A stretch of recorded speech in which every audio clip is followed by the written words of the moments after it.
Información precisa, completa, veraz, objetiva e independiente. Directo a tu pantalla.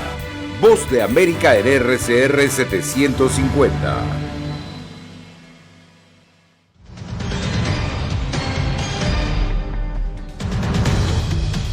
Rusia prepara nueva ofensiva. Un nuevo convoy militar de 13 kilómetros se dirige al este de Ucrania.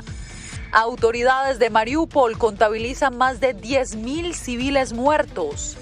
Además, futuro político de Francia se resolverá el 24 de abril en una segunda vuelta. Mientras tanto, en México, el presidente Andrés Manuel López Obrador se impone en un referendo con escasa participación.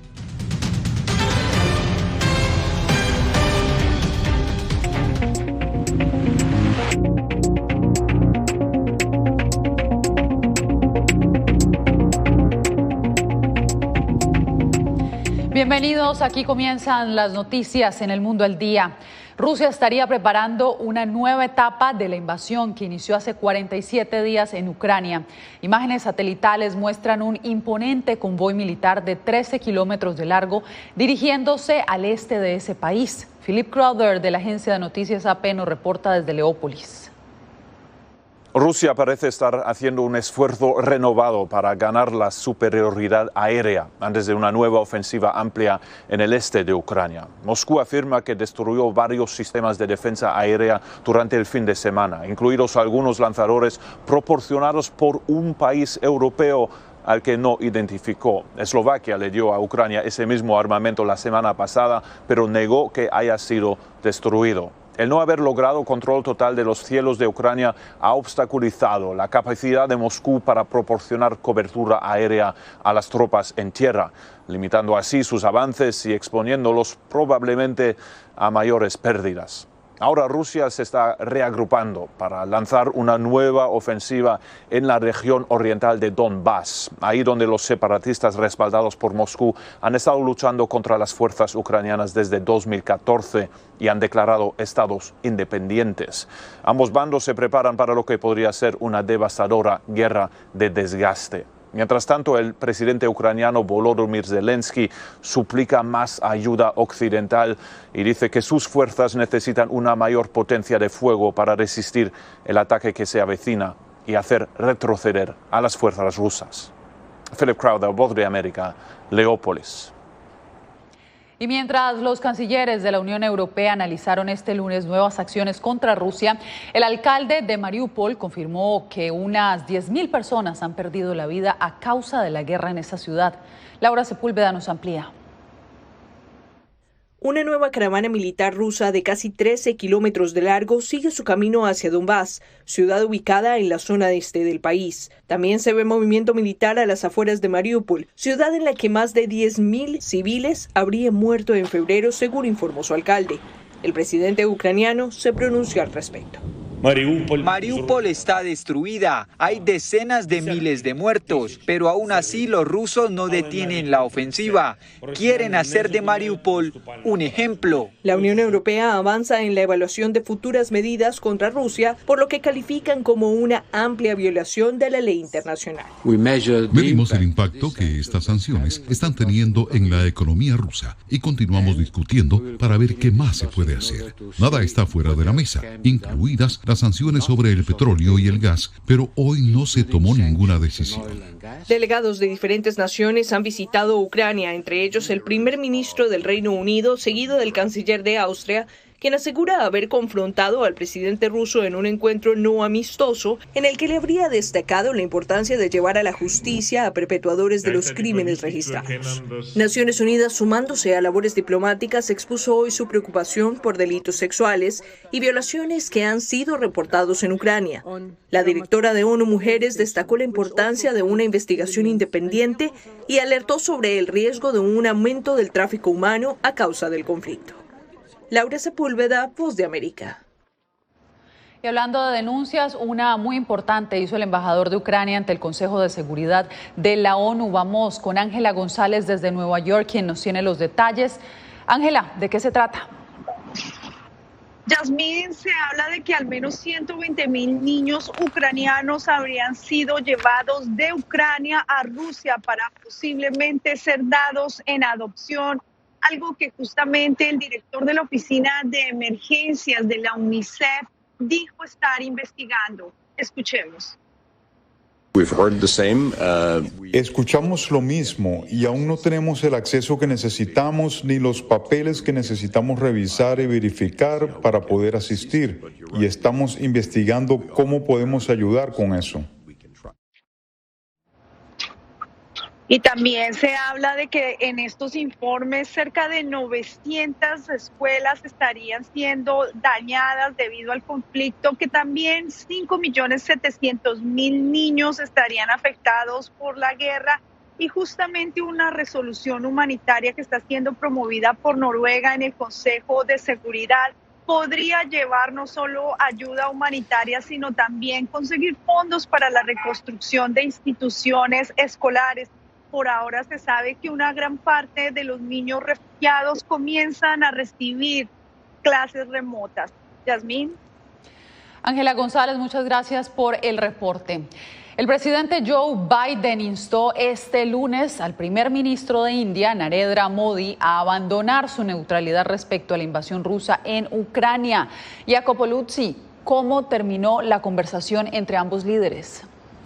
Bueno, Yasmín, fue la estrategia de la Casa Blanca de convencer a más países a tomar una línea más dura contra Rusia, e India hasta ahora ha sido uno de los más poderosos que ha mantenido una posición neutral con Moscú. Entonces el presidente ha empujado la posición de Estados Unidos, mientras India, claro, ha condenado la violencia, pero ha seguido comprando el crudo ruso y, por ejemplo, no ha votado para expulsar a Rusia la semana pasada del Consejo de Derechos Humanos de la ONU. Claro, Estados Unidos entiende la posición de equilibrio de India en Asia, pero Nueva Delhi podría ser ahora un aliado importante, sobre todo cuando China es muy asertiva con Rusia. Estados Unidos e India, una videollamada entre dos superpotencias globales para presionar al país asiático y a otros aliados neutrales a adoptar una línea más dura contra la invasión rusa a Ucrania. En particular, el presidente Joe Biden, en su discusión con el primer ministro Narendra Modi, enfatizó los valores compartidos de los dos países y la asociación de defensa entre las partes. La raíz de nuestra asociación es la profunda conexión entre nuestra gente, los lazos de familia y amistad y los valores compartidos. Estados Unidos e India van a continuar nuestra estrecha consulta sobre cómo manejar los efectos desestabilizadores de esta guerra rusa. Hasta ahora, India se ha abstenido de responsabilizar a Rusia por su invasión y continúa comprando suministros energéticos rusos, a pesar de la presión de los países occidentales para evitarlo. Sin embargo, el primer ministro Modi condenó las atrocidades en la ciudad de Bucha, que definió muy preocupantes, pidió una investigación independiente y promovió discusiones directas entre Putin y Zelensky para lograr la paz. Durante todo este proceso hablé varias veces por teléfono con los presidentes de Ucrania y Rusia. No solo apelé a la paz, sino que también sugerí que hubiera conversaciones directas entre el presidente Putin y el presidente de Ucrania. En la conversación, Biden no le pidió específicamente al líder indio que tomara partido, ni recibió ningún compromiso firme de Modi para retirar las compras de energía a Rusia. Ni se habló de posibles sanciones a India si continuara comprando crudo o sistemas de defensa rusos, como hizo recientemente. La postura neutral india en la guerra sigue generando preocupaciones en Washington y recibió elogios por parte de Moscú. Por eso Biden este día buscó subrayar áreas en las que India podría ayudar a mitigar el impacto destabilizador de la guerra de Putin. Por ejemplo, los suministros de alimentos en Ucrania, algo que India dijo podría hacer. Gracias, Jacopo. Y en más información, el Parlamento de Pakistán eligió este lunes al congresista opositor Shahbaz Sharif como el nuevo primer ministro de ese país. Tras una semana turbulenta que propició la destitución de Imran Khan, pero la disputa política está lejos de quedar resuelta. Khan considera que el nuevo gobierno ha sido impuesto y acusa a Estados Unidos de propiciar su destitución. El Departamento de Estado niega cualquier participación en la política interna pakistaní, mientras la población sigue agobiada por una elevada inflación y una crisis energética.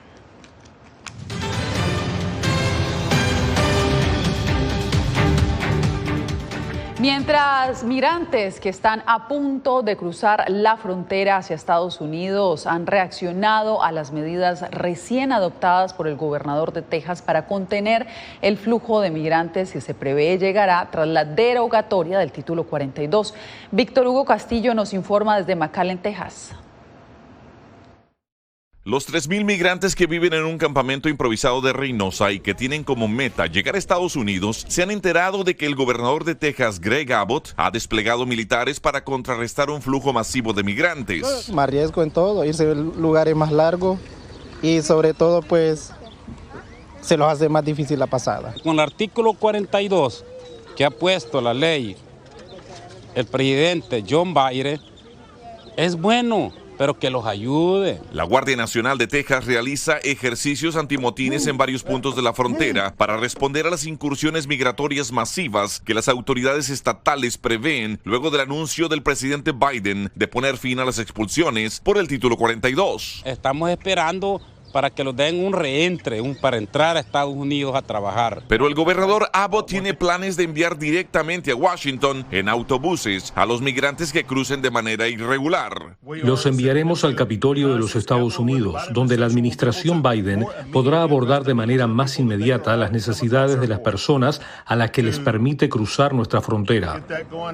A un año del lanzamiento del operativo Lone Star, los esfuerzos de las agencias tejanas han permitido la detención de más de 225,000 migrantes. Lo están tratando como un delincuente y la verdad que uno no es delincuente. Mientras tanto, Eduardo y su hija pequeña seguirán esperando en Reynosa. No quieren regresar a su país porque creen que la Unión Americana podría ofrecerles un futuro mejor. Le quitan la oportunidad a alguien que quiere cruzar al otro lado, no a hacer vandalismo, sino a trabajar. Víctor Castillo, Voz de América, McAllen, Texas.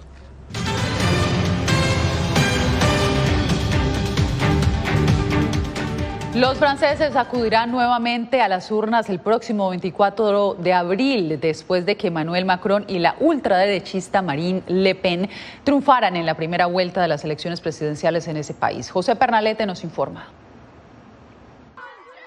Francia celebra la primera vuelta de unas elecciones históricas para esa nación, proyectando al presidente Emmanuel Macron y Marine Le Pen como las opciones de los galos para la siguiente ronda de votaciones el 24 de abril. Los electores deberán escoger entre dos proyectos políticos completamente opuestos, continuar con una agenda centrista o cambiar hacia la alternativa ultraderechista. ¿Qué hacemos? Yo siempre he votado en mi vida. Eso me enseñaron mis padres y hasta me gustaban las elecciones presidenciales.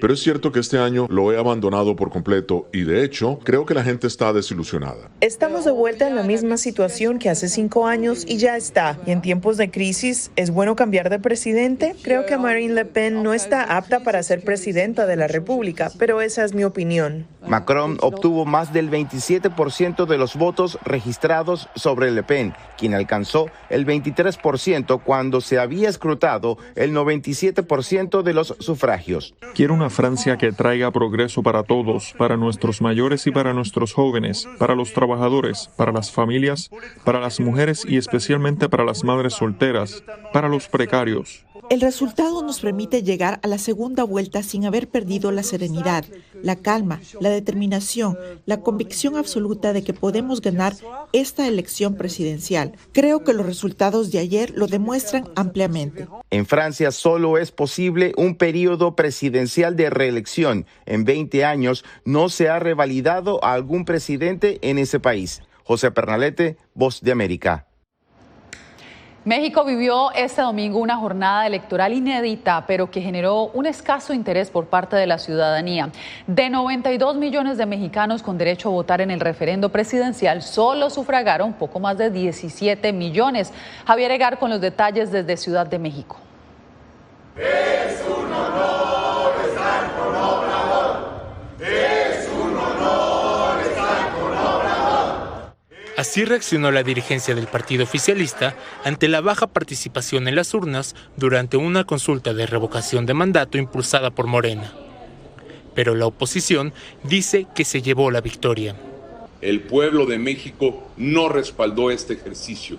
Ha concluido la caricatura de revocación que el propio titular del Ejecutivo Federal y sus aplaudidores pintaron y dibujaron desde la concepción. Para que fuera vinculante, se requería el 40% de participación, pero se alcanzó menos de la mitad. El presidente lo justificó. Nada más que con la tercera parte de las casillas y con todas las trampas o boicot del INE. La confrontación entre el Ejecutivo y la autoridad electoral marcó el preámbulo de la consulta cuestionada por muchos. Esto no es algo que esté establecido y esto se me hace que es una cosa arbitraria. No ha tomado decisiones muy sabias últimamente y a pesar de que yo sí era seguidor de él, empiezo como a dudar. Una duda que los medios de comunicación reflejan a diario. Lo que sí está claro es que la mayoría de quienes salieron a votar en Domingo de Ramos y en pleno inicio de Semana Santa eran seguidores de López Obrador. Javier Egar, Voz de América, Ciudad de México. El presidente Joe Biden anunció nuevas regulaciones sobre las armas de fabricación caseras, conocidas como armas fantasmas. Diva Lizeth Cash nos informa que la intención del gobierno es combatir la creciente cifra de muertes por armas de fuego y delitos violentos en Estados Unidos. Las armas fantasmas o construidas de manera casera, incluidos los kits de ensamble, ahora deberán serializarse a través de una orden ejecutiva y para evitar la proliferación de este tipo de armas, el presidente Joe Biden exigirá que los fabricantes de piezas adquieran una licencia federal e incluyan un número serial. Si cometió un delito con un arma fantasma, espere un enjuiciamiento federal. Hoy el Departamento de Justicia de los Estados Unidos hace ilegal que una empresa fabrique uno de estos kits sin un número de serie. Ilegal. Entre enero de 2016 y diciembre del 2021, el Departamento de Justicia recuperó 45.240 armas fantasmas, de las cuales al menos 692 estaban ligadas con crímenes y homicidios, pero tan solo se pudo rastrear la propiedad del 0.98% de ese tipo de armas. Esta es la realidad del mundo, y las impresoras 3D son reales, y puedo presionar un botón e imprimir una de estas. La nueva medida además establece que los vendedores de armas con licencia federal deberán guardar los registros durante toda su vida comercial y verificar los antecedentes de los compradores potenciales. Algunos de los cambios claves incluyen la actualización de definiciones antiguas para garantizar que las leyes sobre armas se apliquen a todas las armas de fuego, incluidas las armas fantasmas. La nueva acción federal se une a la prohibición y restricción de compra o uso de armas fantasmas en 12 estados del país para adquirir en línea y ensamblar un arma fantasma en casa. Diva Lizeth Cash, Voz de América, Washington.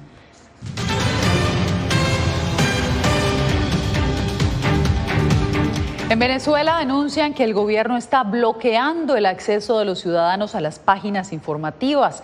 Álvaro Algarra nos amplía. La organización BE Sin Filtro afirma que los bloqueos, las conexiones precarias y las fallas en el servicio eléctrico dificultan la navegación en Internet y atentan contra el pleno disfrute del derecho fundamental de acceso a la red reconocido por la ONU. Identificamos 60 páginas web bloqueadas, 60 sitios web bloqueados. Esto es, digamos, casi todo el ecosistema de noticias digitales al cual los venezolanos acceden regularmente. Mariana Martínez, investigadora de la misma ONG, resalta que solo el 53% de la población accede a Internet a través de conexiones de baja calidad. De hecho, afirma que Venezuela tiene la segunda conexión más lenta de la región y es una de las más lentas del mundo. Para el presidente del Sindicato de Trabajadores de la Prensa, Marco Ruiz, el bloqueo de páginas informativas nacionales e internacionales como Infobae.com denota las enormes dificultades existentes para informarse. Por algo de lo que siempre hablamos, que es la persecución al pensamiento distinto, a la crítica, a la disidencia, pero también por las enormes limitaciones que nos presenta el país.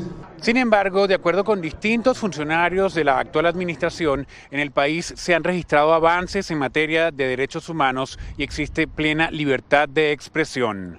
Álvaro Algarra, Voz de América, Caracas. Una nueva medida adoptó el Consejo de Derechos Humanos de Naciones Unidas para investigar e identificar a los responsables de las violaciones de derechos humanos en Nicaragua. Donaldo Hernández con el reporte.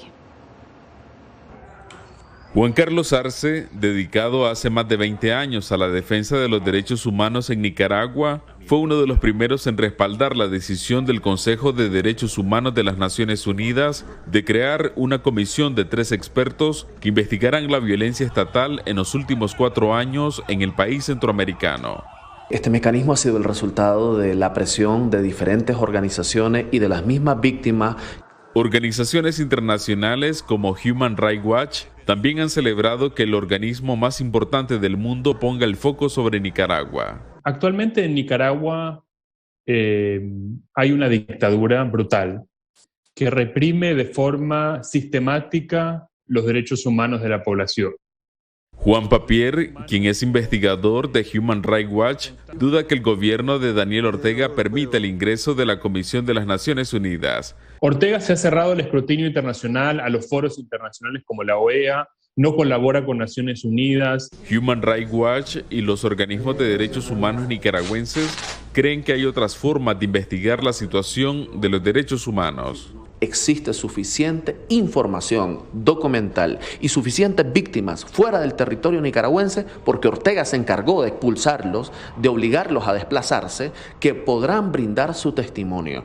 En 2018, el gobierno de Daniel Ortega expulsó a expertos de la Comisión Interamericana de Derechos Humanos y de la Oficina de la Alta Comisionada de las Naciones Unidas para los Derechos Humanos, quienes posteriormente brindaron informes de violaciones de derechos humanos. Donaldo Hernández, Voz de América.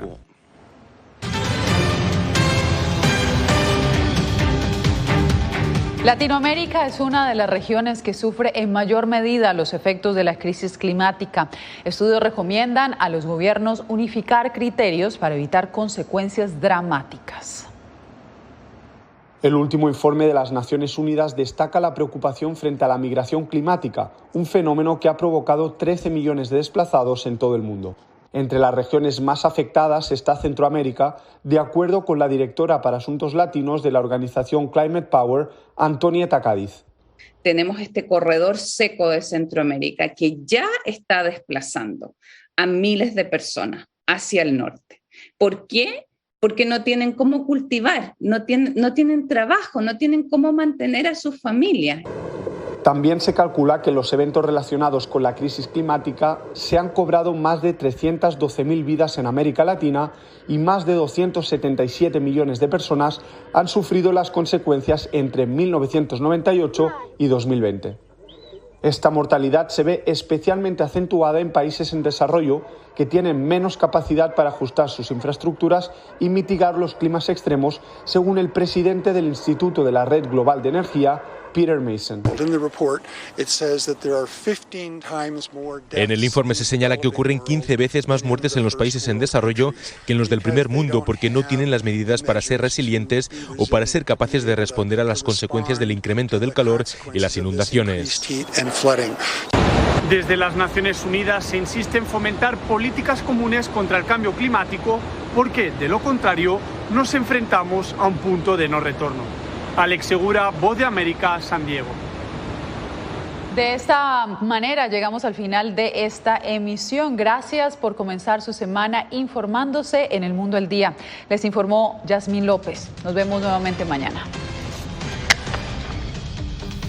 Radio Caracas Radio presentó Voz de América.